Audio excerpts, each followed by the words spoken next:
Live edition of In Focus on Whitewater Community Television's WGTV Channel 11. We haven't had one of those for a little while.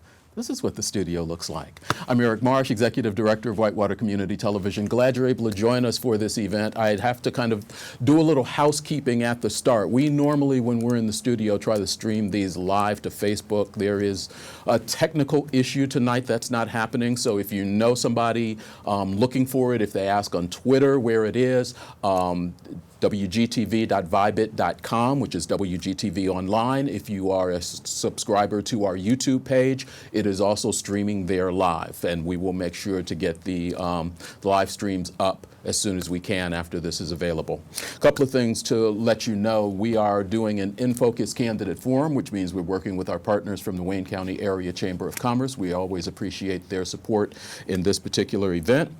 And early in-person voting has begun. That started on April 9th. The voter registration office is at 301 East Main Street. The information is there on the screen. Monday, 8:30 to 5, Tuesday through Friday, 8:30 to 4:30, Saturday the 27th, and May 4th from 9 to 4.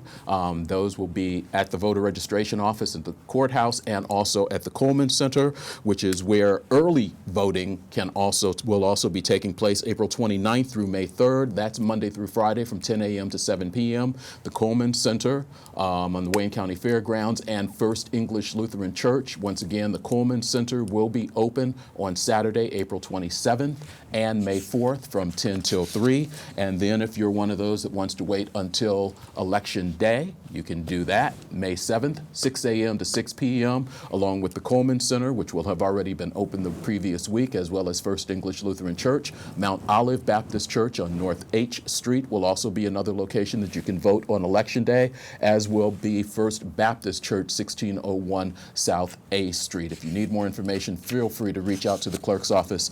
They are incredibly helpful, and want to make sure that you have all of the correct information as far as voting goes.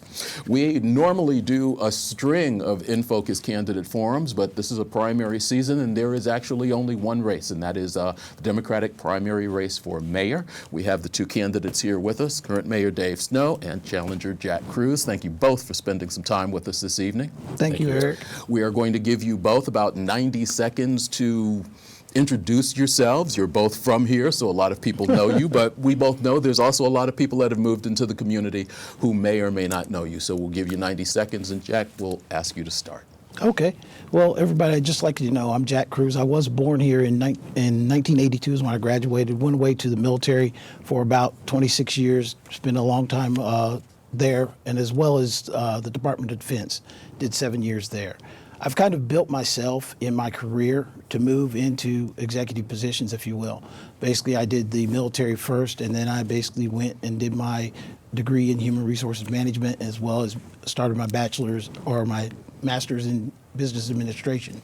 The reason I did that is because I'm focused on being a leader and a manager within the community. I've always came back to Richmond, and really, there was a lot of things that I wanted to see get done. There's a lot of processes that could change. I consider myself an efficiency expert based on my training from the military with Lean Six Sigma. I just really felt, and I feel in my heart, that things can change and things can be done a little bit differently. I think I am the person because realistically, I think it takes that. It takes the drive, not necessarily from what somebody tells me, but what I feel. So I do follow my heart. Richmond is my heart. I have a house here.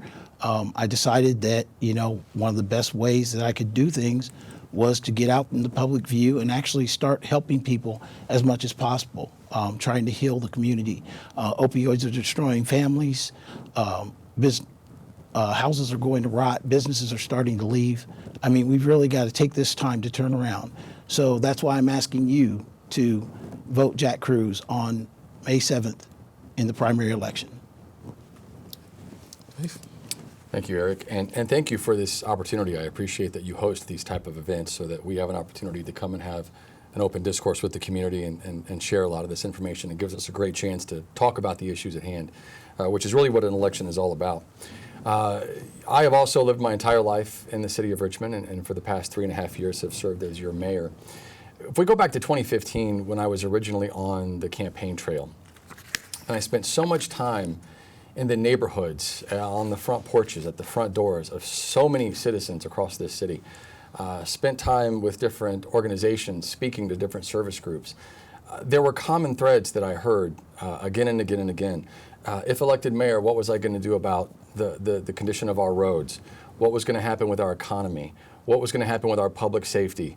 What was going to happen with the cleanliness of the city? And what was going to happen with the hospital that was still standing on Chester Boulevard?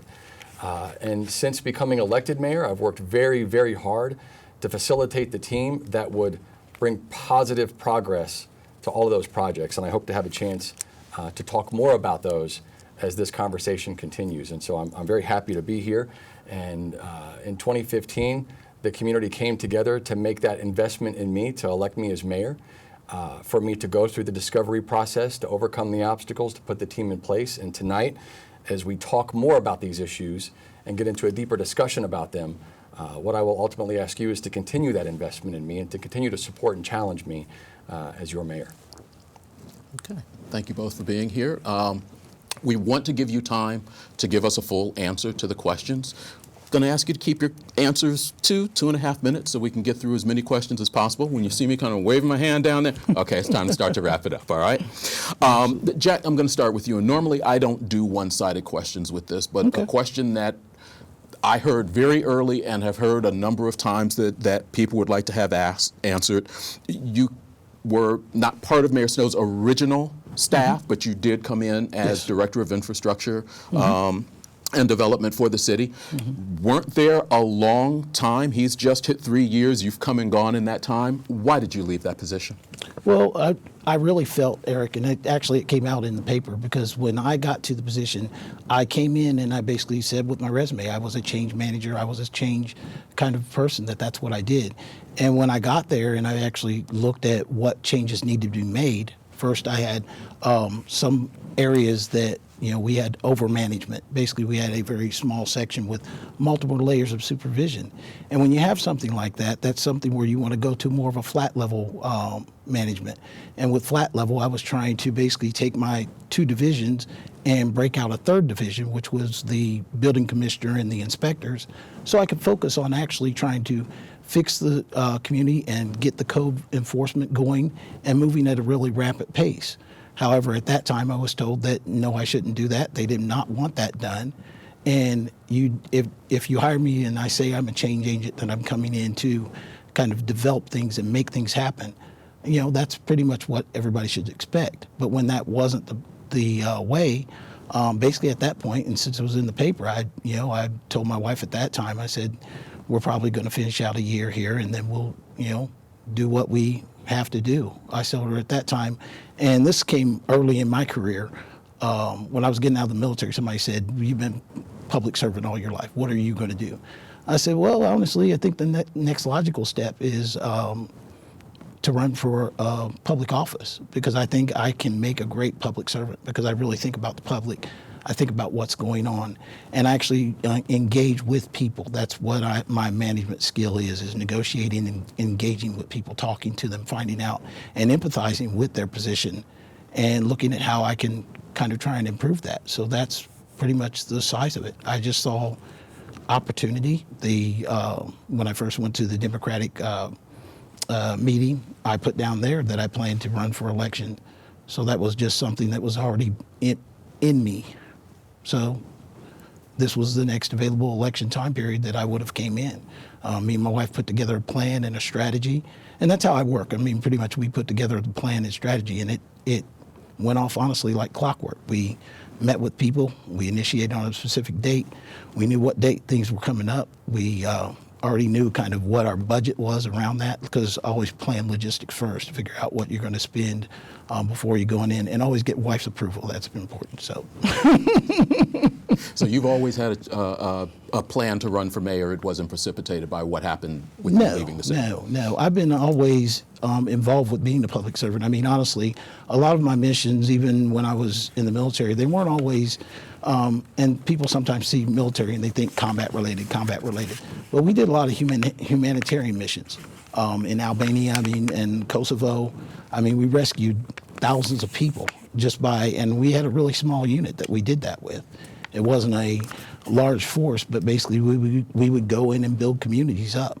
And that was a matter of jumping in or coming in on helicopter or whatever we needed to do to get that area and make sure people were safe and that they had the proper living conditions for the areas that we did set up.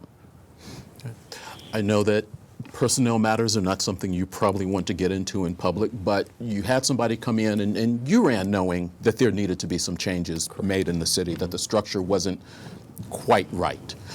Why was Jack allowed to leave? Why was this not something that might have been able to be massaged and worked out?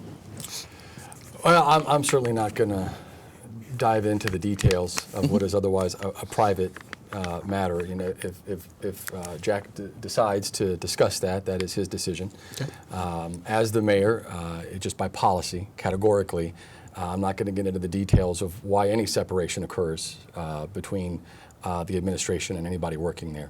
However, what I will tell you is that upon coming in as mayor, my first goal was to build a collaborative, progressive team that could facilitate each of the departments and serve this city and accomplish these goals that I was talking about in my opening statements. Mm-hmm. We knew a lot of the work at hand, and we knew what had to be done. And so I started, first of all, I put together a leadership development team. I think we've talked about that before. Mm-hmm. That leadership development team is comprised of 10 or 11 people close to government, citizens, former elected officials, and that has helped us vet some very quality leadership. Once that leadership is in place, then it's constant monitoring from there. You have to be in the position and you have to be performing to serve the community and working as a team. And so that's just how we operate day to day. It's how we've been operating, how we'll continue to operate. So I'm thrilled with the team we have in place, and I'm thrilled with the work that's been able to be accomplished and the mission that we're setting out for ourselves ahead. Okay. This is a primary election, so some specifics about what you're going to change in the budget and things of that nature. One of you will hopefully be back in the fall. We'll have this discussion with Jamie Lopeman, who is the Republican candidate for mayor, and then we'll get a little bit more specific. Some of these are going to be just kind of feel and give people a general idea of where you want to go. Knowing that this answer might change in 6 months, can you give me 3 things that you think are best about this city? 3 positives about the city. Would you like me to go first? We're going to start with you. Oh my gosh. Well, number one would be the people, without a doubt. The people of the city. I mean, I've lived here my entire life, and so my life wouldn't be the same if it wasn't for the people of the city that raised me, the former classmates and former coworkers and people that I just see day to day. The second best thing about the city, and there's so many lenses you could filter that through. So that's a tough question, Eric, because if you filter it through the economic development lens, you start talking about its proximity in the workforce. If you filter it through the community lens, you start talking about our beautiful parks and the beautiful old buildings that we have. So I'm not going to be unfair and just go on this. When you ask the mayor the best things about a city, you're going to get a long answer. And you get 3. I'm going to say people's number one, and I'll leave it at that and talk about we have good economic opportunities because of our proximity, and we just have a beautiful culture and history. I think I might have said 4 in there, and I apologize. I give Jack an extra one. We'll let you go. Yeah. Well, mine are based on basically my platform that I've already published. And the reason I published it was because that's what I truly believe. The architecture of Richmond is just a valued piece of our community. I mean, it can't be denied. It's been here forever. And it really is one of the things that I feel is just, significant for Richmond. I also think the second thing is education, which I think we've got 5 universities here. And I think that just the incorporation and being a college level town is basically, it just really fits as far as Richmond. I mean, this should be really thriving. And that's the direction I want to push it to, is to thrive based on that purpose of bringing people from pre-kindergarten all the way through 14 years, basically all the way into college, and not go away to college. We got 5 universities here. Stay in Richmond, build that next level of our future. Basically, going into the future, we need to work on our technical skills. We need to work on our plumbers, electricians. And if we do things that can kind of bring the high school students into that grasp, the freshmen and sophomores that are already in the colleges here, to find value in staying in Richmond, we'll start to build that next level. And then the third thing I find is economic, because business is my third focus, is basically looking at Richmond. I mean, literally, it's faster to get to the airport in Indianapolis from Richmond than it is from living in Indianapolis. So, I mean, the proximity to 3 large metropolitan area, Cincinnati, Dayton, and Indianapolis, the I-70 and US 40 going right by. I mean, we really are just an epicenter of what I consider just a good strategic point to kind of touch, those areas, and also market Richmond as a place that you might want to live outside that metropolitan area and live in Richmond and, have a nicer drive to work, less traffic, better places to be. I mean, we could just really build this city up, but those are my three, and it's going to stay my three. I mean, that's the consistency of it, is basically housing, education, and businesses. Okay. Not just big businesses, small business. I mean, there's the big business model is there. However, the 3,000 job factories are not going to come to Richmond because there's no really 3,000 job factories out there anymore. The new marketing strategy for factories is you're going to have 150 jobs and a lot of robotics that come in with that. And that's what Richmond has to really guide itself. If we plan to go into the future, we've got to look at maybe the next phase of Richmond is to be an Amazon marketing area where we service Indianapolis, Dayton, and Cincinnati. We've got to look at our strategy beyond what we've done. We can't replace Elder Beerman with Elder Beerman. We need to replace Elder Beerman with something new, something novel.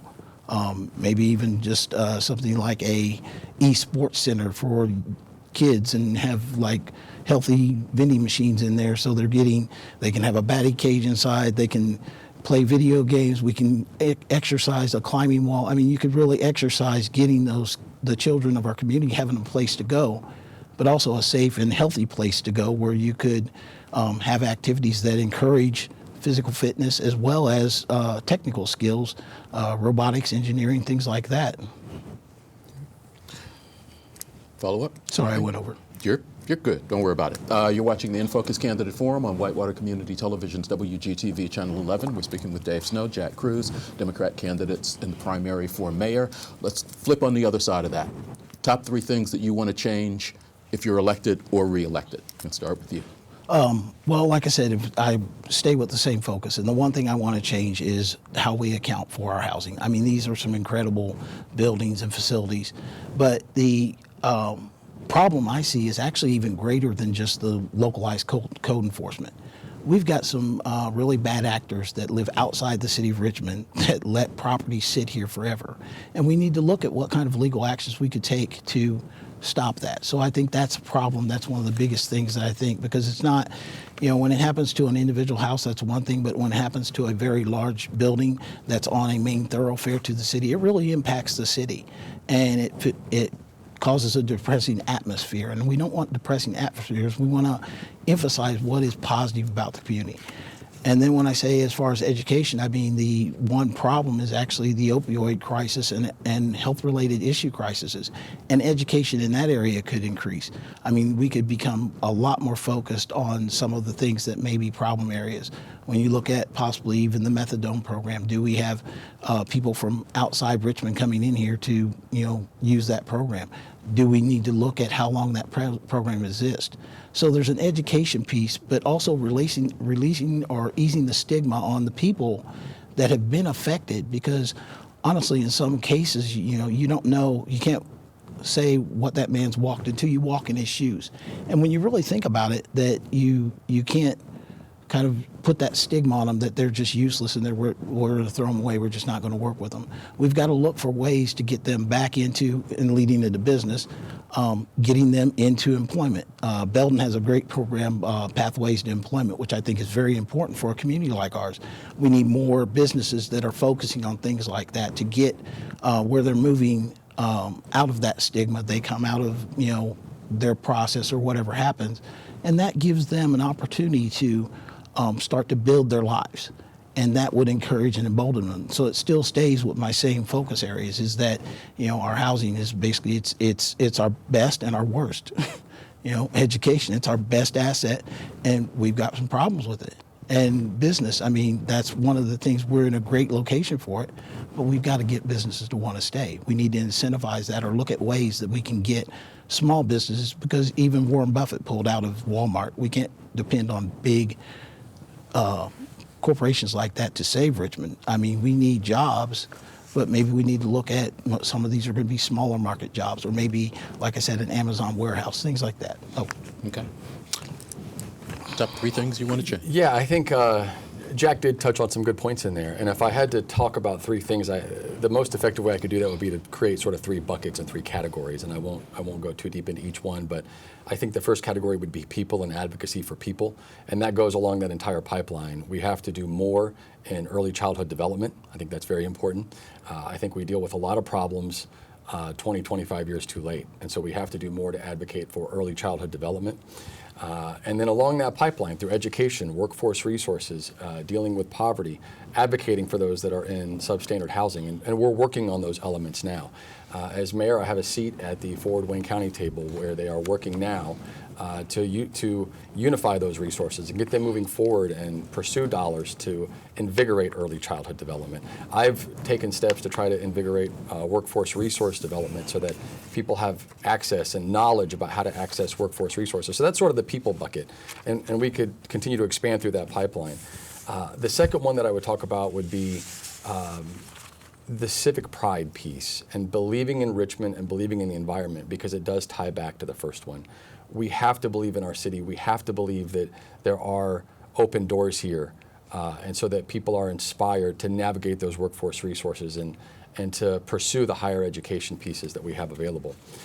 And then the third one is, I would say, continuing to do more to invigorate the heart of our city and our economy as a whole. So I guess it would be people, civic pride and inspiration, and economy would be the three buckets, and I could continue to unpack each one of those and talk more about each one. But I think those would be my three key topics that we need to do more work on as we go forward. Okay. You're watching the InFocus Candidate Forum on Whitewater Community Television's WGTV Channel 11, working with our partners, the Wayne County Area Chamber of Commerce.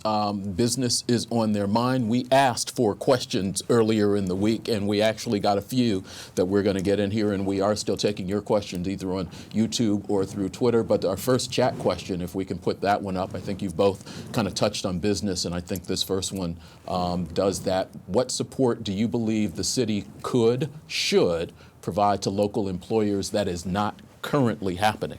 So you may have some things that you want to unpack. You're going to start with this one. To local employers. So I'm going to assume that question is centered around, that's a tough question. I guess the question is, how could the city help a company that's trying to bring in more employees or soft skills development? We've had a lot of conversations within the city about invigorating the entrepreneurial pipeline, but that's at the beginning when somebody's trying to start a business. You've also done some things as far as marketing the downtown area, that type of thing.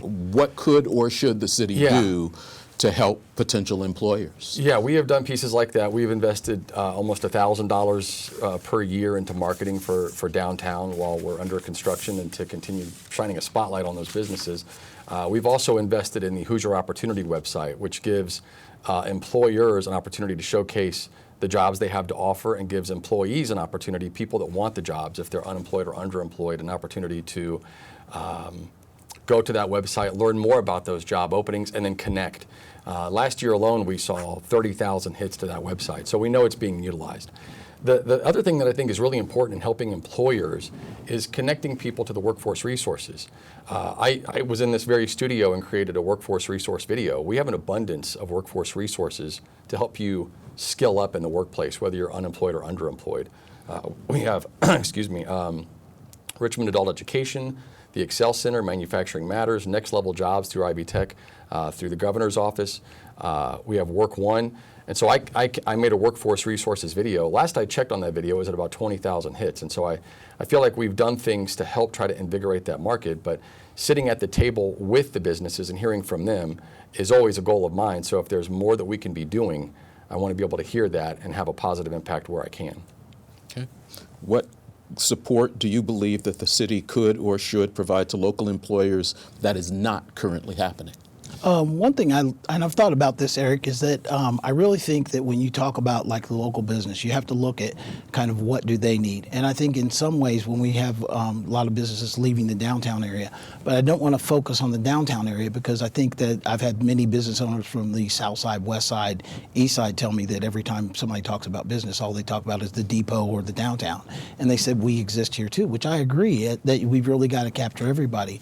But I would look at the incentivize pieces that could help business owners. If there's a way that, and I'd have to look at the budget to actually get deep into exactly how the mechanics of that would work. So that's the biggest thing that we have to do. But that's something I would invite business owners to join with as far as a partnership, looking at the city's economic vitality. But I could think of things, and these are just random things that I could think off the top of my head. Is one, incentivizing the downtown. We work directly with RP&L. Say, for instance, the city said, okay, well, RP&L, let's go ahead and reduce the rate of electricity on Fridays and Saturdays so businesses could stay open longer, and might give them opportunity to make money, keep more employees employed because they're not spending as much money on their utilities. So that's something we could do. We could look at the ADA programs. All the buildings downtown are, have some serious ADA compliance issues.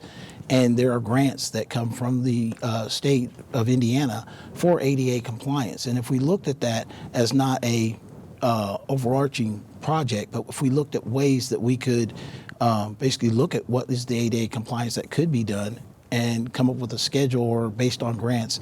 The way I'm a shooting point guard, I think about things in long-range perspective. If we know that a grant comes up every 5 years, then okay, let's plan this out. We know this is coming this year, this is coming next year, and not wait for that time period to come. Already go ahead and prep everything we can, so we're waiting for that to action. It just basically, it's kind of like I did with my billboards. I waited till I was going to put them out 60 days early. And I said, no, people are tired of politics, so let's put them out on 30 days prior. So it's things like that that I think we could incentivize different areas of the town, and also kind of look at how the town is laid out. You could make it kind of easier or possibly better for businesses based on where they sit or how we planned out the city itself. Make it easier for them as far as tax relief, things like that. If it's a small business, maybe we do something similar to a tax abatement where the very first year we give them 100% off on their taxes, next year 90%, 80%, so on. That way the business is small, but it's had 10 years to exist and get its feet, ingrained, and therefore also develop those relationships that may stay in the city longer. So I think there's a lot of opportunities, but we've really got to broad base it and kind of pull back the blinders and look at what else could be done. Eric, if I may, Yep. Jack, I heard you make a really interesting point there that I'd like to hear more about. You said you wanted to look at the city budget to offer incentives to businesses. Could you tell us more about that? Well, that's what I would have to I couldn't get into it without the mechanics, because I'd have to actually sit down with a, financial expert and look at the budget. But that's something that really we could kind of invest a little bit of time in. Maybe there is a way, talking to the business owners, that we could do something a little bit different. And that's what I'm willing to do, is work with the community, because I think we as a community, we got a lot of intelligent people in Richmond. Really, and we reach out. Honestly, somebody asked me about my billboard design. They say, who'd you hire to do the billboard? And nobody. It was a college student. My campaign manager's girlfriend did that.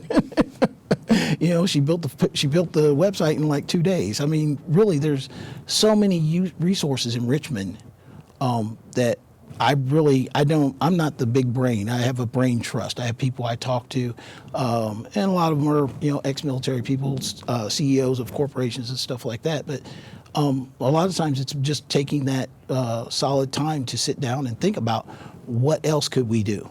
It has to be more than the answer of, this is what we've done time and time before. If we've always do what we've always done, we're only going to get what we always had. And I've said that multiple times, that we as Richmond need to start thinking, what is the next phase? What is the next thing? And not 5 years, 10 years. Look at the economy and have that opportunity where we can kind of engage on that. But like I said, without having all the mechanics, I'm not making any promises. This is something that I'm willing to explore with the community, because ultimately I'm a public servant of what the community wants. May I ask one more follow-up? Is that okay? Absolutely. You'd also brought up tax abatements, and council currently oversees the tax abatement process. Absolutely. The tax abatement committee. So are you stating that you would create an administration-driven tax abatement process, or you would propose changes to council? Well, that's something that I would work with council with, and I'd work with business leaders on that. Previously, they had an economic vitality group, and one of the things about the economic vitality group is you had business leaders and educators that would come together and meet. And what I would like to do, we used to, and when I built bases and built up wings, we would do what we called S&D, Strategic Alignment and Development. And basically we'd have a vision statement, and that vision statement would guide like all the portions of the community. So if elected, I would like to reinstate that, bring people together, show them the vision statement, this is where we want to be. And that way we get that focus, health, welfare, education, drug-free Wayne County, so we're all working in an aligned strategy for the future. I would just quickly add to that Jack is correct. The Economic Vitality Group used to meet and do exactly that. That's what Forward Wayne County is doing now. So Forward Wayne County has taken that mantle, and we have a seat at that table working with Forward Wayne County to do just that. So that is in motion. So your feeling is there is not a need for the city to restart its economic vitality. And the reason I'm asking is he kind of answered a question that had been sent in by someone. So I want to give you a chance. He said he would kind of restart the Forward economic Wayne County vitality. has really picked that up. They have regular meetings. I sit on the Forward Wayne County Steering Committee, and then there are quarterly meetings that are held with a very good number of people that show up from the community to talk about those very issues and the alignment of those resources to accomplish those goals. And so how the original Economic Vitality Committee set out is what Forward Wayne County has picked up and is moving with now. Okay. You're watching the In Focus Candidate Forum on Whitewater Community Television's WGTV Channel 11. We're going to go to the next chat question that we had come in so we can get those. Attracting and retaining qualified employees is a continuing struggle for many of our local businesses. What would you like to see the city do to address this struggle? Aside from your desire, what would it take for you to lead and accomplish the task? And I was making notes back and forth. I think you get this one first. Okay, sure. That is a very multifaceted question, so I'm going to try to answer that quickly. And we'll leave it up for a little bit in Okay, case thank you you. need Yeah, to. there's a lot of pieces there. So there are pieces to that are being obtained now, and there is more work to be done. So when we talk about attraction and retention of employees, let's take a look at the EDC's annual report for 2017 and 2018. What we know is that in attraction, retention, and expansion projects, we saw just over $27 million invested in Richmond. So we know that some of the attraction, retention, and expansion projects are working, and we are seeing an influx of investment. We saw 300 new jobs created over that 2-year period. Part of that coming from Oman Casting and their expansion after they chose Richmond as their first North American facility. But what more can be done, there's absolutely more that can always be done in that vein. One of the things the city can do is not only coming back to when I was talking about the workforce resources development, but we have had several talks with our transportation division about how we could try to invigorate a work route or an education route so that it's easier for people to use public transportation to navigate to their place of work. And I think that's a very imperative role that the city can play in helping with attracting employees and retaining them so that we're breaking down one of those major barriers of transportation. It continues to be a struggle for so many working families to be able to just get to the place of work. And so we want to take a hard look at that and see if we can revamp our transportation system to at least plant a seed and start somewhere in getting people to their place of work or to the educational or workforce resources that they need so they can skill up or skill into the workplace. So that's something I think we can play a role in.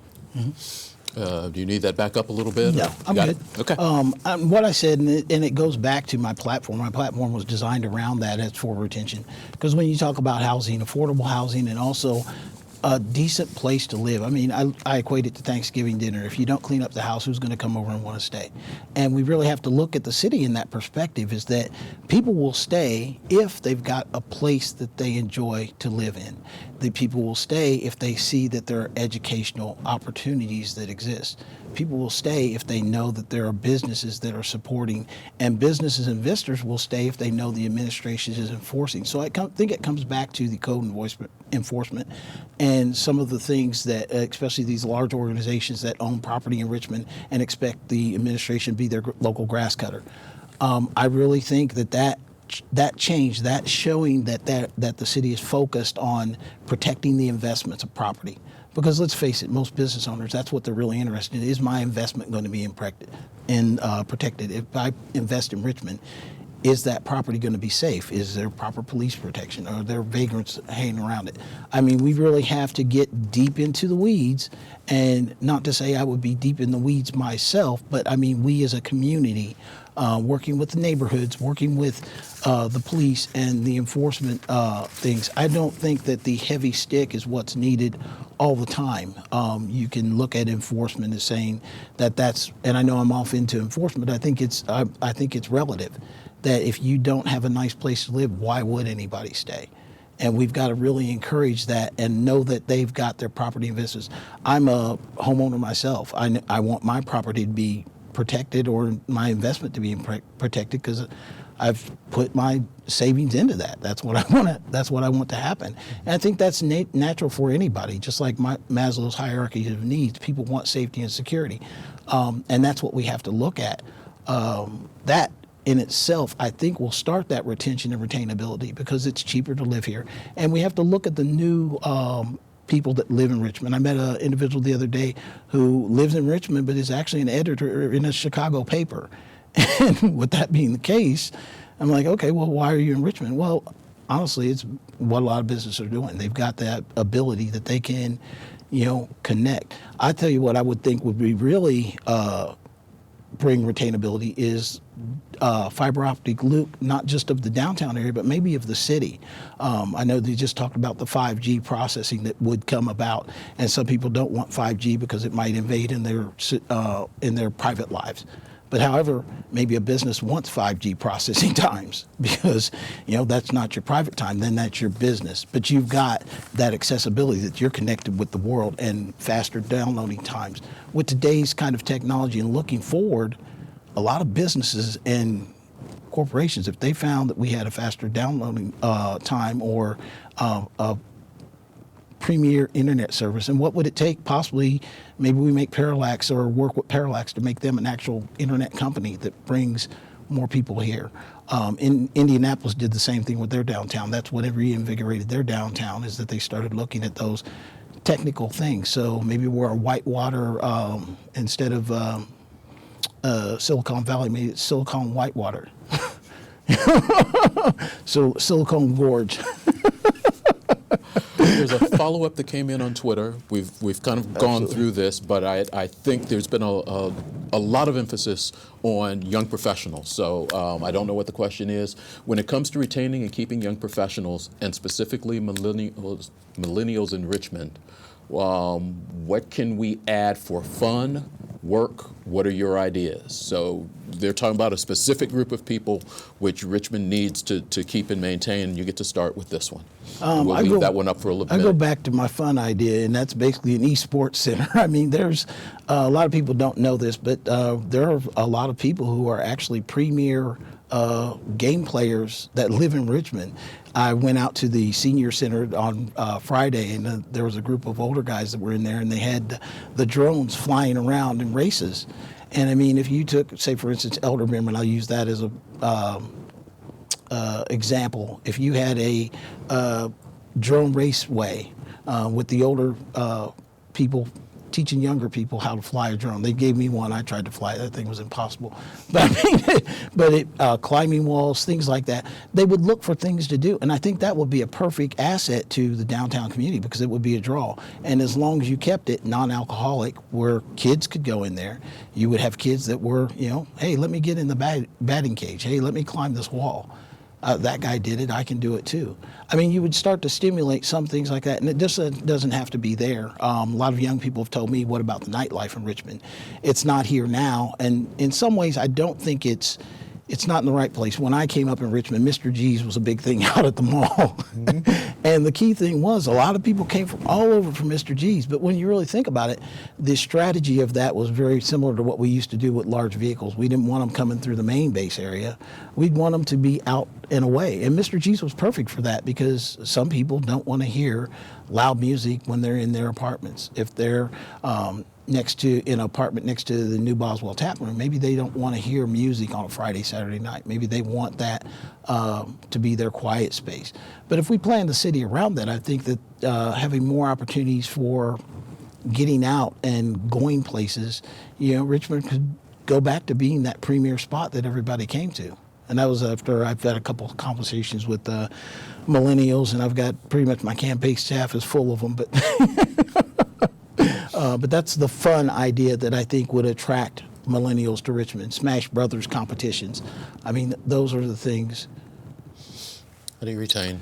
Yeah, I appreciate the question and how we attract and retain more millennials. And yes, that is our nation's largest demographic. However, I think it's important as mayor to focus on all age groups so that we're working to attract and retain people of all ages. Some people may choose to retire here.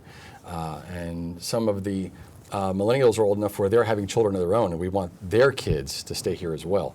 So we have to look at it from a broader spectrum. And when we look at that, attraction and retention piece and that quality of life and keeping people here and keeping them happy while they're here, as mayor, it's not as efficient with your tax dollars to go fishing for things that might or might not work. We want to lean on the assets we have. And that's one of the reasons that we are investing now in the connectivity of our downtown. We've invested in Elstro Plaza. We see a thriving farmers market, Shakespeare in the park, and live music in that area. I'm working now to bring more livability to that area because I think more people want to live in the heart of the city. We have a beautiful and thriving parks department.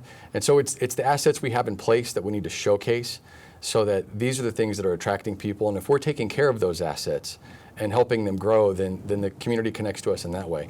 Plus, I would say one of the big assets we already have in our favor are our festivals. The Meltdown is drawing thousands of people from a radius around us. And when they come and we start to create that critical mass, more things start to pop up around that. So really to be efficient with the dollars at hand, it's leaning on the assets we have and focusing on trying to keep everyone here. I want all ages, all backgrounds to be welcome and happy here in our city. Yeah. I'd like to caveat, I wasn't thinking about tax dollars to actually do some of these programs, because when you really think about it, I don't think that's the administration's role, really. I think it's a role of developers and business people that actually do that. I mean, there are realtors that just focus on specifically building spaces with businesses. And I think that's the actual thing. I would like to return that to the residents and the businesses. I mean, the administration, we do the infrastructure, we make sure everybody's warm, happy, that the roads are clear, free of debris, things of that nature. But I mean, as far as, I don't see the city in the role as a developer. I don't think we should be looking at tax dollars as a way of trying to improve those aspects. Now, when it goes back to, say, for instance, ADA compliance, that I agree with, but not tax dollars that go for things that I believe a developer would be more inclined to deal with. You're watching the In Focus Candidate Forum on Whitewater Community Television's WGTV Channel 11, working with our partners, the Wayne County Area Chamber of Commerce. I've got a few questions here, but I'm not getting to them. We've got them coming in, so as long as they're coming in from the outside, we're good. There was another Twitter question. I don't remember. Somebody out there help me out. 99% of scientists agree that climate change is real. Recently, reports show that the United States is locked into several degrees of warming. What would you do to prepare and adapt Richmond to the effects of climate change? And I don't know. I think you start this one, Jack? Okay. I'll go for it. Go for it. The one thing I think about climate change is that there are basic facts, and I'm a very facts-based person. I mean, but I think we locally as a community, what we could look at is basically, and when you talk about preparation, I think we just need to be very supportive of the processes that are put into law, basically as far as emissions and things like that. But I mean, it's part of, our goal is to become 100% green at some point. Now, I know some people may think that, that means that we're going to, initially start going in and doing some kind of, radical programs to make everything change overnight. Nothing happens overnight.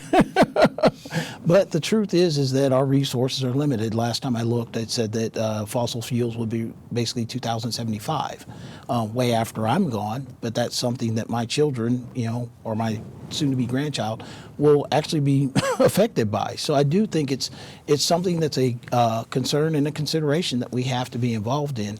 But I don't think it's something that we need radical changes at this point. And I know some people have said that it's radically going to change.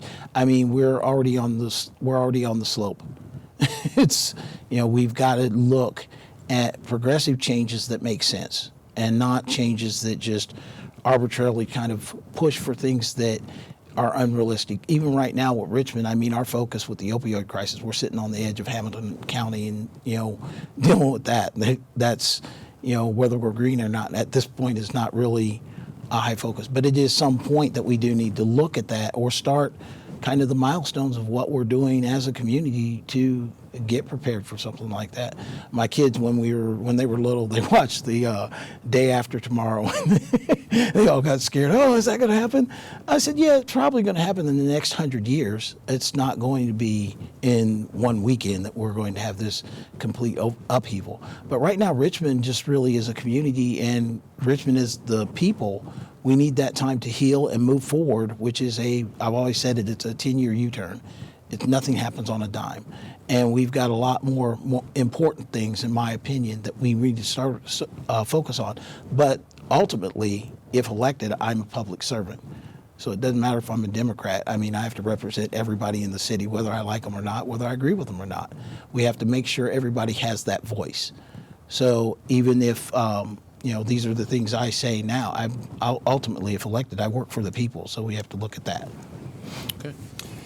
When we talk environmental sustainability, first of all, we're so fortunate to have several people in this community who are very, very passionate about environmental sustainability, and some who are experts in the field. And so we're also fortunate that those who are passionate and who are experts advise us regularly.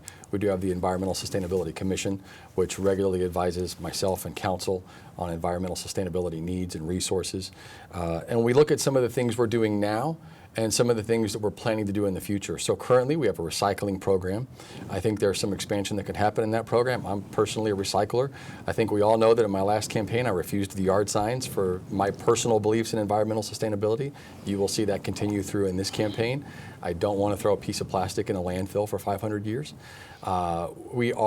Richmond Power and Light is a member of the Indiana Municipal Power Agency, who is installing more solar, which is a renewable energy resource instead of relying so much on fossil fuels. We'll have a ribbon cutting ceremony, as a matter of fact, next week on yet another solar park. And so that's really important as well. Plus, our council has heard from Environmental Sustainability Commission and those who are passionate about renewable energy resources about changing the kilowatt hours so that people find it more sustainable to have solar power at their homes. And so council wants to hear these issues as well so that we can continue to make movement in environmental sustainability. Also, we have had many conversations about how and where we can add electric charging stations for electric vehicles. We want to be welcoming to vehicles who are utilizing alternative fuels in the city, and we need to make sure that we're providing adequate charging stations for those vehicles. Last of all, I would say our landfill is very environmental sustainability conscious. They just operate on a daily basis, trying to be as efficient as they can with our landfill and with its lifespan. Our landfill will have a lifespan, and someday we will need to find new land for that. And so the more we can protect that and put less and less and less in our landfill, then the longer we'll have that asset for our city. So there are things in place now, and there are things we are talking about doing moving forward.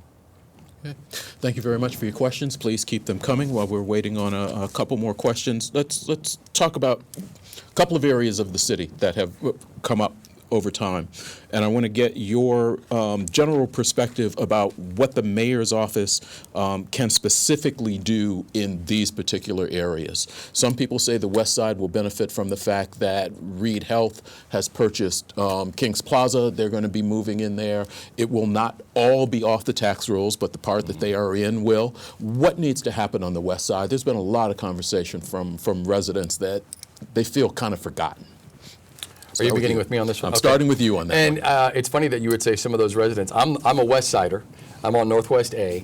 I am right next to Healthy Animals. I'm on the West Side. I rely on the commerce on the West Side.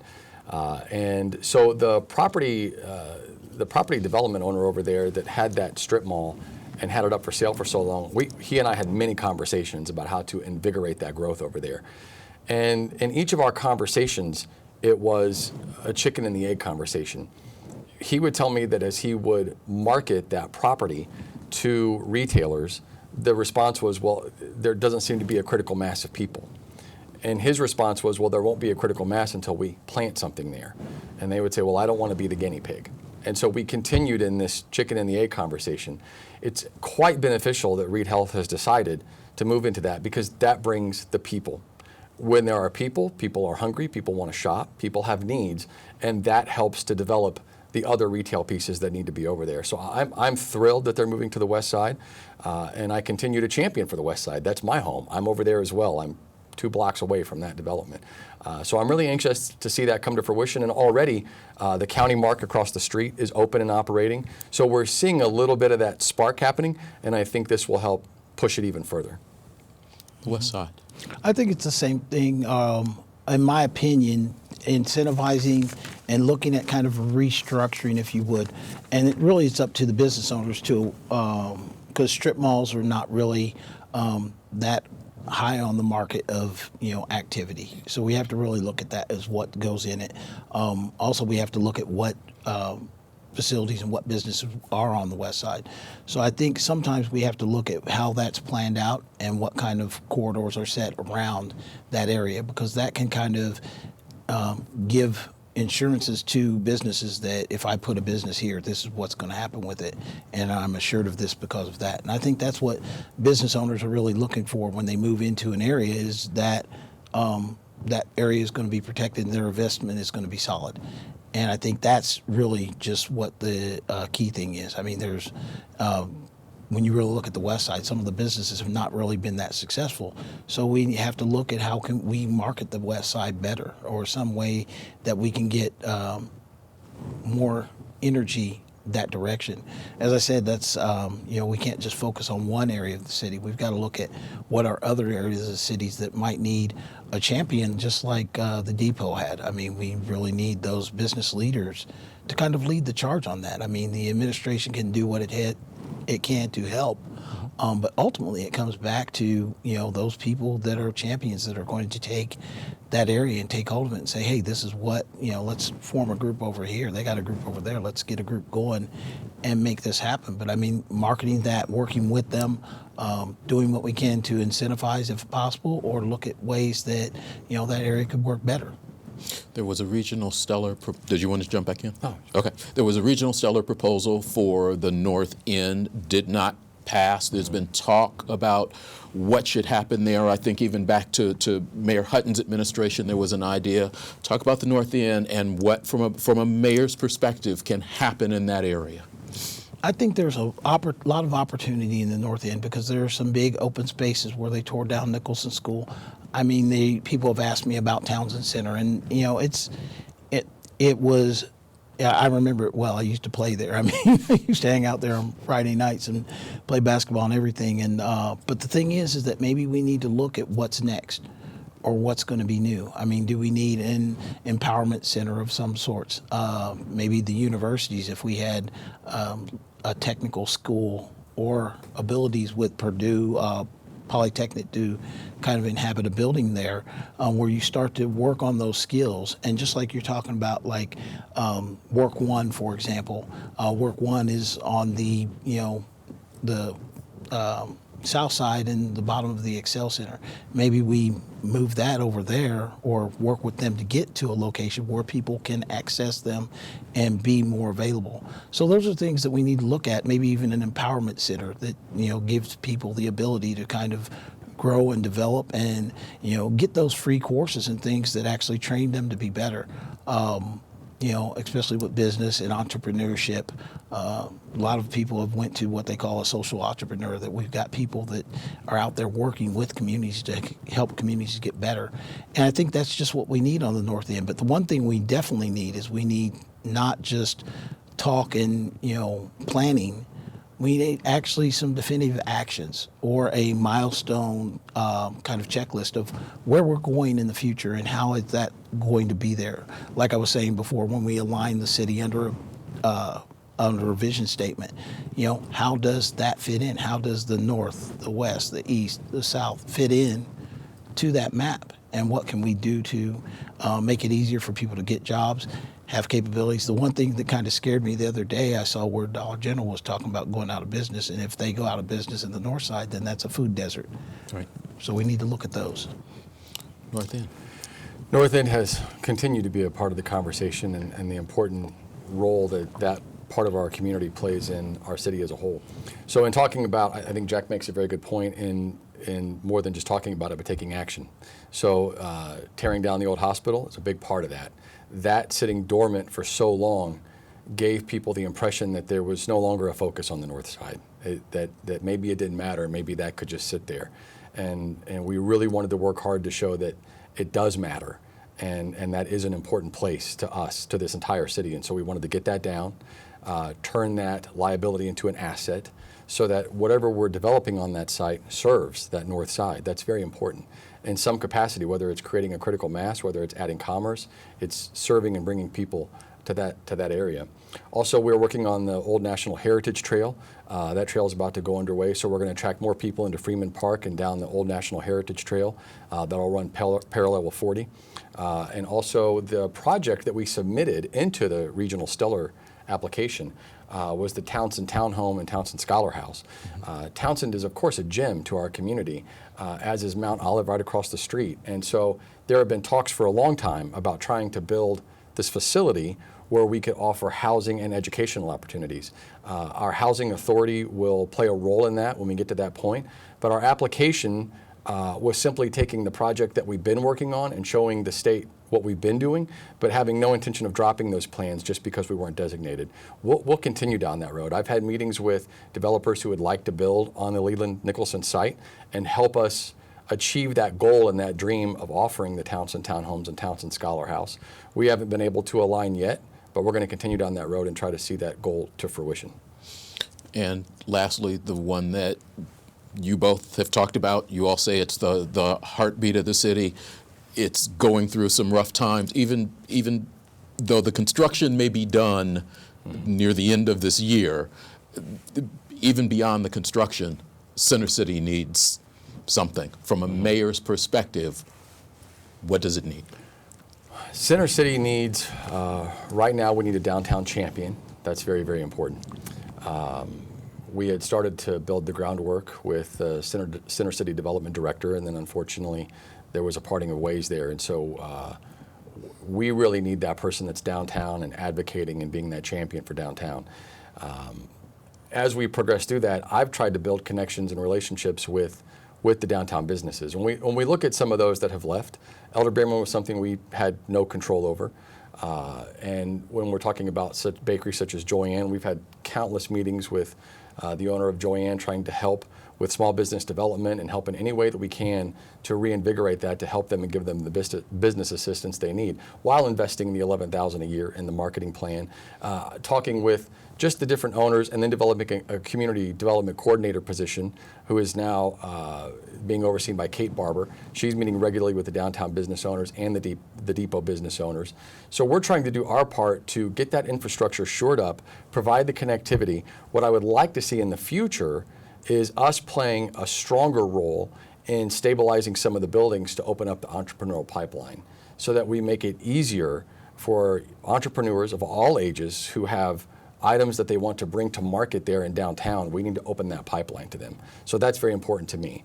And that's something that I want to continue working on. We haven't been able to get there yet, but given the opportunity, that's what we're going to start transitioning into, is offering more livability options and opening that entrepreneurial pipeline. With the downtown, and I've actually put some focus in that, because the thing is, I think a lot of the business owners have not realized some of the additional capabilities. Even with the Stellar, there was no pro forma done for the second level housing. And we've got a lot of properties down there that you see these boarded up second levels and third levels that are not being attended to. And when you board them up, I mean, honestly, that's just a mold factory. So with that being the case, I mean, we just need to start looking at what we can do to get that resolved. Couple of follow-ups that came in as chat questions. Even I had kind of developed that question, then we got a couple of follow-ups. So let's go with the first one of those. It's okay. The Bradford Building at 12th and East Main is just one example of the deteriorating buildings held by absentee owners and slumlords. What will your administration do to hold these people accountable and continue to clear the blight that exists in this community? Jack, I think you get this one first. Yeah. Well, I'll just add that into what I was talking about with the downtown as well, because you're absolutely right. The Bradford Building comes right down into the downtown area. And I really would look at, taking legal action, and it's whether it's safety, basically, and you would look at the Bradford Building. I'm from a construction background, so, just like the bricks falling off the wall there, when you go down to the Tivoli, you've got the same thing happening there. You might not see it, but if you stand on the other side of the street, you're going to see this white line around from the hole in the roof. That water is seeping into that wall, and pretty soon those bricks are going to start coming off of there. So we do need to fix those buildings, but some of the things that we could do is aggressively go after these people who do not live in Richmond. I mean, quite honestly, that's something, and other cities have done it. Newcastle did it with their downtown to go after people. I actually had talked to the city's attorney about some of the processes for getting that done early last year, but that's one of the processes that, if elected, that I would actually really go after, because I think it's criminal. And the city of Richmond should not have to deal with people that are doing criminal actions. We're not the landlords to mow the grass and take care of the people, or take care of the buildings for them. But we're here to take care of the people and the residents and the investors that invest in properties. And if we showed that initiative to go after these big guys that are holding buildings for all this time, I think that would be something that, the investors would respect, that, hey, they just really just took after that building is no longer theirs no more. And if it's done, then we knock it down. If it's not done, then we see what we can do. Maybe it does become affordable housing, or even on the main thoroughfares, maybe it becomes market rate housing. But we've got to look at that from every kind of angle of how to take their control back from them, because that's the blight of our city. Is not the residents. People of Richmond love Richmond. There were people outside of Richmond that thought they were going to make money by buying a property for a low cost and letting it just rot.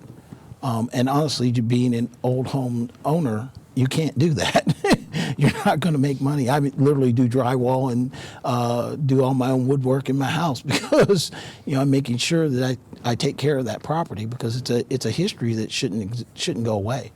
And that's what I would do, is basically be very hard after those bad actors.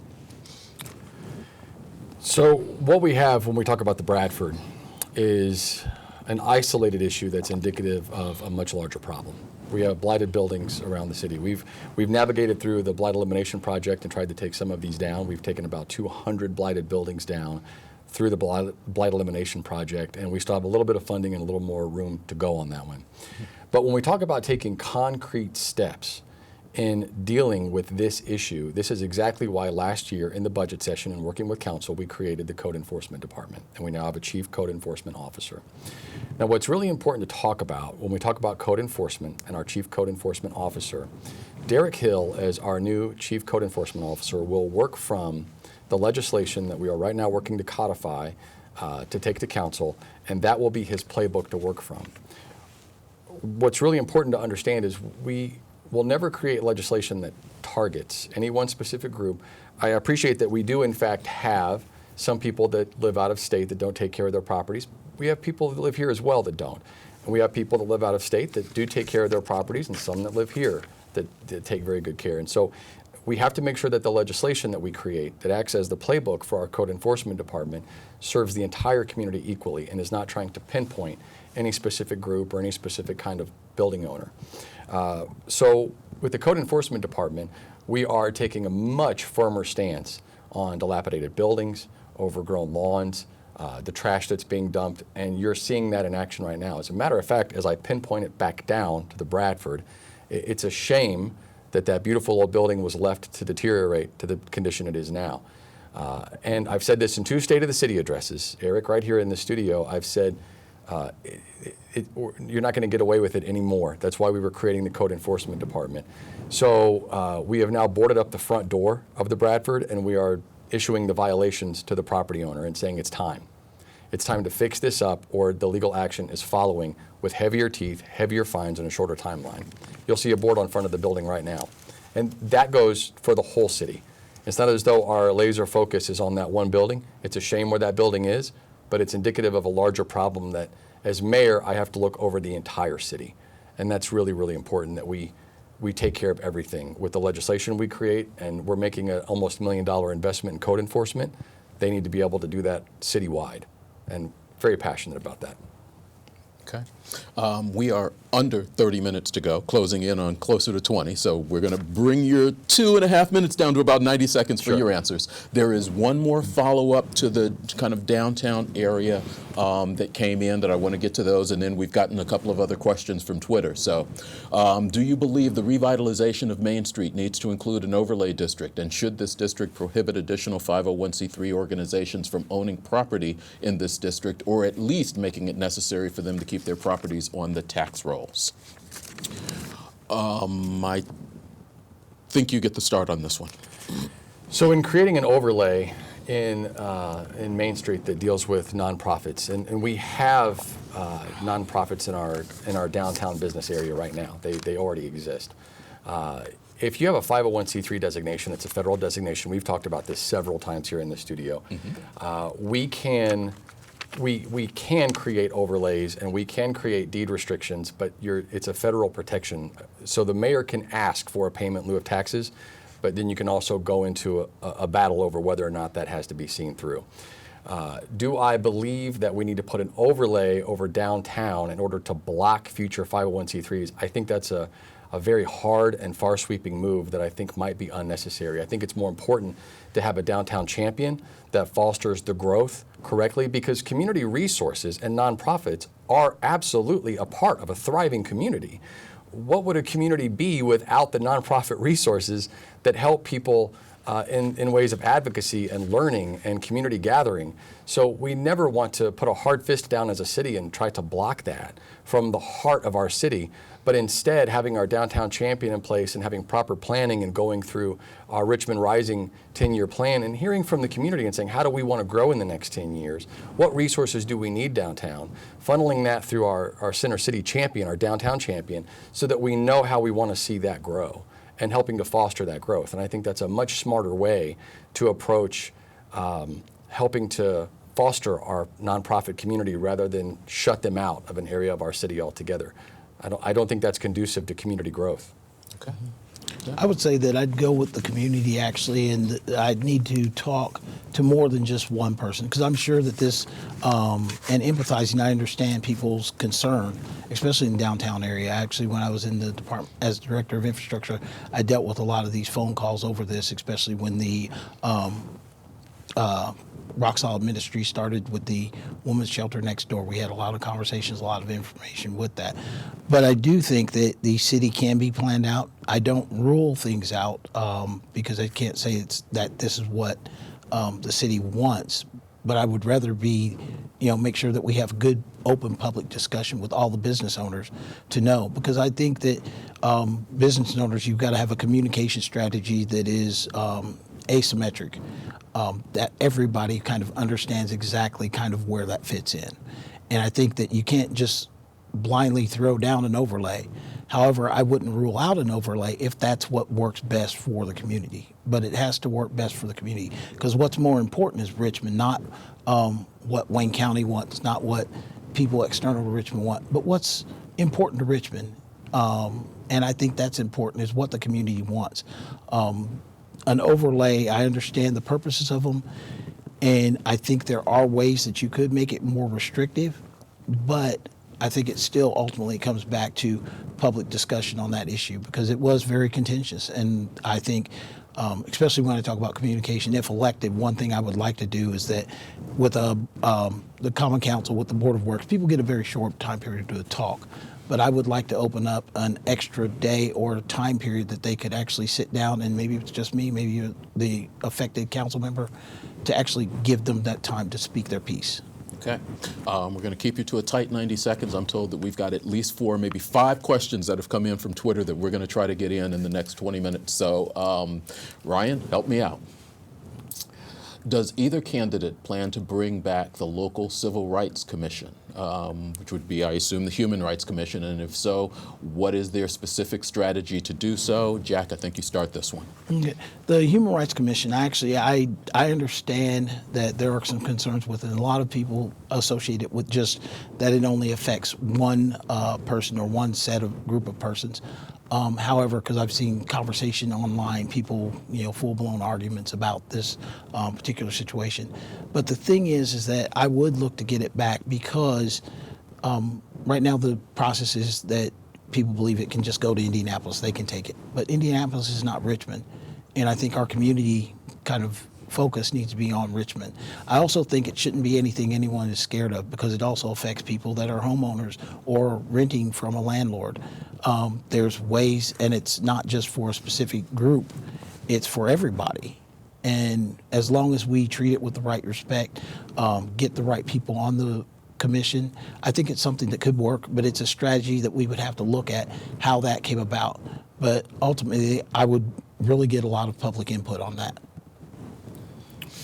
So the short answer for me is absolutely. The Human Rights Commission needs to be rebuilt. It needs to exist again under a different structure. This is what I campaigned on originally in 2015.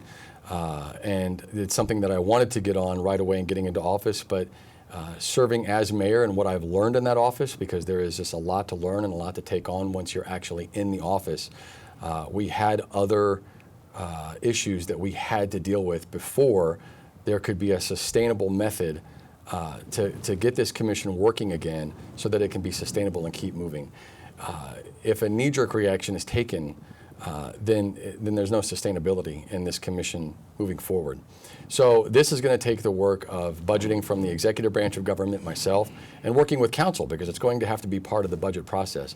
The mayor has appointments to the commission, as does council. So it has to be a partnership, and it has to be built in a way that can be met from both sides. When the Human Rights Commission was originally decommissioned, $40,000 was removed from the budget line item, and that effectively ended the ability of the Human Rights Commission to function. We have not been able to allocate that $40,000 back, and my original plan in starting off as mayor was finding other community organizers that could put into that. I've since decided perhaps we can start at a smaller level and put a seed to that and begin the growth of that newly reformed. When I say newly reformed, I want to talk about that a little bit more. In looking back at the former Human Rights Commission, I appreciate all the work that went into that from everyone that served in that capacity.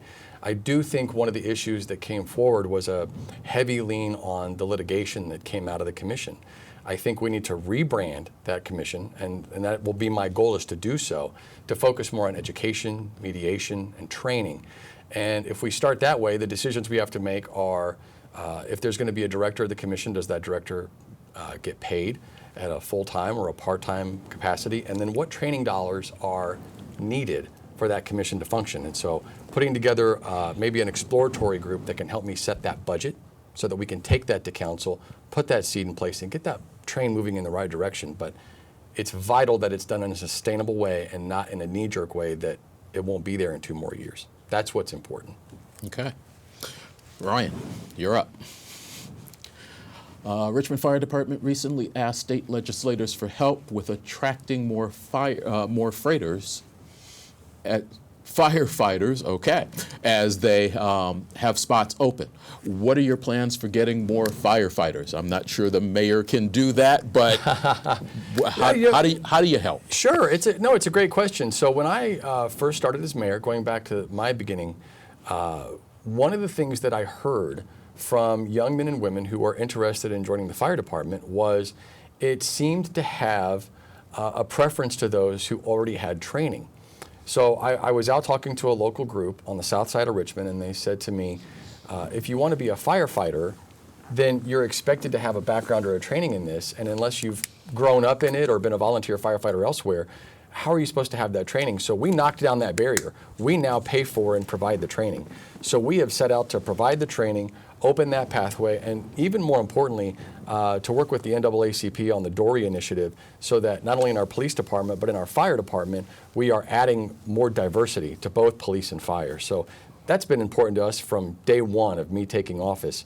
And is it difficult? Absolutely, it's difficult. A lot of young people see working as a firefighter as a lifelong career.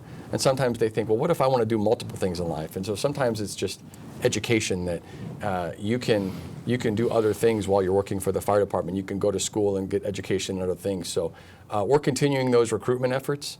And we're continuing to work to diversify, and we're knocking down those barriers by providing the training opportunities from within the department. Yeah. What I would look at is actually the internships that could develop, especially in the high school. The Dory project is one part, but I think we could actually kind of facilitate. Not everybody is designed to go to college, and not everybody wants to go to college. I think that was one of the things at the time. I was all fire and wheels when I was young. I wanted to join the military and go out and do things. And I think that providing those internships, providing those avenues, especially for our high school students or people that have the initiative or people that just might have the desire to get into those programs, is very important. So marketing in a different way is kind of that process as well, making sure that the people who are eligible or know kind of what that pathway is all the way through. So I think there's definitely a marketing strategy to it, and I think it's a valued part of our community that we need to inculcate as a continuing process. Education never stops, and even if they become a firefighter, they have to look at what their next kind of venue is or where their next position is. It's just, you have to think of that. You can't think of, I'm going to do this job for the rest of my life, because honestly, the life doesn't work that way anymore. Look at me, I retired after almost 30 years of service, and I'm still out here working, doing things, because we don't die at 40 anymore. So people, especially young people, have to really look at possibly having more than one educational experience in their lifetime or job-related experience in their lifetime. So they've got to look at that. What is my, I might be a firefighter now, but what's my next initiative? As I get older, I can't move as fast. What is my next goal? And that's what I think is really important, especially for young people, that they look at and have that pathway to guide them through life. You're watching the In Focus Candidate Forum on Whitewater Community Television's WGTV Channel 11. We're working with the Wayne County Area Chamber of Commerce. Answering your questions is Jack Cruse, Dave Snow. Next question up is, would you pursue the food and beverage tax? And if so, how would you suggest we use those dollars? Would you pursue the food and beverage tax, and how would you suggest we use those dollars? Jack, I believe you start. That's one, and I was actually asked this question. I was out at Joanne's Cafe, and somebody asked me that question. But basically, I said that right now, and just looking at the way the city looks right now, if it was, first I'd like to get more talks with the community to make sure it's something that the businesses and everybody kind of at least seeing common ground on what was going on, and that way we could better look at the use of the dollars. If it was left up to me, I would focus on the roads, because in my campaigning running around the city of Richmond, I've noticed there's a lot of back roads and things like that, and literally, I mean, even on roads that are near my house where I've got to literally cross the street to avoid potholes. I think that, putting that money back into the roads is actually, I think, a primary thing. I think that's also an attractive thing to people who want to stay in Richmond or want to come to Richmond, because if they know that they're not going to take road damage or have to replace a tire, that is very important to people, is what kind of roads do we have in Richmond. If we've got premier roads, I think that would bring more traffic, that bring more people that would want to come here and live in Richmond, because they've got nice houses, nice roads, places to live. Yes, I am in favor of the food and beverage tax. We've discussed this before in the studio, and we've been working on a plan. I'm not ready yet to lay that plan out in detail, but we've been working on a plan to present that food and beverage tax. I would say that plan does not include roads. I think it's quite evident that there's an investment being made in our roads and streets. We're seeing a huge investment from the state of Indiana in our main thoroughfares in 27 and 40, and we're applying to the state for matching dollars for motor vehicle highway funds. It's one of the things in my opening comments. I said in 2015 when I campaigned, regularly people asked me, what are you going to do about these roads? And I said, if elected mayor, I'm going to fix them. Today, I often get people who are under construction fatigue, as am I. I feel the pinch every bit as much as you do. And so we are fixing the roads. We are investing in the roads. And if we were going to leverage a new tax, it's not an infrastructure tax. We're fixing our roads. So I think we can put together a more robust plan of how we best serve the community if, in fact, we were going to implement a food and beverage tax. Now, here's the important thing to understand about this. You're asking this question of the mayoral candidates, but it is not a decision of the executive branch of government. The mayor does not decide whether we have a food and beverage tax. The mayor can work and bring other people to work on a plan, but then that has to be presented to council, and that will be a decision of our city council. And so it's going to take teamwork and compromise if that is indeed where we're going to go. Okay. We are under 10 minutes, 3 questions left to go. Let's see if we can make this work. Area businesses would like to be able to see more transparency with meetings happening during the work day. If you win, will you commit to allowing for more coverage on WCTV or web streaming? I love this question because every question has been geared about how we will work harder. This one's about how you're going to get to work harder after the election, Eric. Thanks. Whoever sent that one in, thanks. Who are you starting with on this one? You start with this one. We do our best to hold public session meetings, and it's one of the reasons that I worked so hard in the budget process to implement the new community development coordinator. Kate Barber is at the helm of that position now, making regular updates to council on projects at hand. We now have a huge repository on our city webpage of the projects that are going on. We've put some signage around downtown during the construction, worked on maps. We're trying to channel this out. We're putting it onto social media. We've put out more press releases. And so we're channeling that information out to the community as heavy as we can. I had a gentleman that called me and said, I missed the Richmond Rising planning meeting because I didn't hear about it. And I wish it had been in the PAL item. And so I quickly pulled up my computer, went to palitem.com, and I said, well, here's the date of the article. We did do a press release. And he said, oh, I missed that. And I continue to hear that from citizens who say, I didn't know about that, and I wish I had known. And I continue to ask them, how do you gather your information? We continue to deal with a more and more fragmented audience who's gathering their information from so many different places. We're trying to hit it on social media streams. We're putting out the press releases. We're putting it on the website. And we'll continue to add to that as much as we need to try to get the information out. I lost my train of thought there. We're going back to, sorry, I'm supposed to be at 90 seconds. I went way off base there. My apologies. That's okay. You're at 120. You're good. Okay. Transparency in government. How do you use us more or better? I actually agree with 100%. And I say, as I always say, vote for transparency is a vote for Jack Cruse. But especially like the live streaming, I think there are so many facets of communications. I attended the marketing. I think you were in the same thing about not all your eggs in one basket. And that's really what I call asymmetric warfare, or now I call it asymmetric campaigning, where you've got multiple levels. I'd actually would like to see, because somebody asked me that, why don't we see the finance committee? It goes away from the council, and we never get to see what the finance committee, and it might be boring, but I mean, almost a Richmond C-SPAN, I think, would be something that would be very kind of, not formatted, not kind of professional, but it's just plain, and people know that, hey, this is being worked on, this is what they talked about. So you could look at things like that, but there's other things that you could involve the community to, because one thing I noticed with community, and this is just, you see these pages pop up of Speak Out Richmond, Talk About It Richmond, they start popping up because people sometimes don't feel like they have a voice. So I would be in favor of maybe even, because Palladium Item, they do a good job, but they're not actually in Richmond as much as they were when I grew up.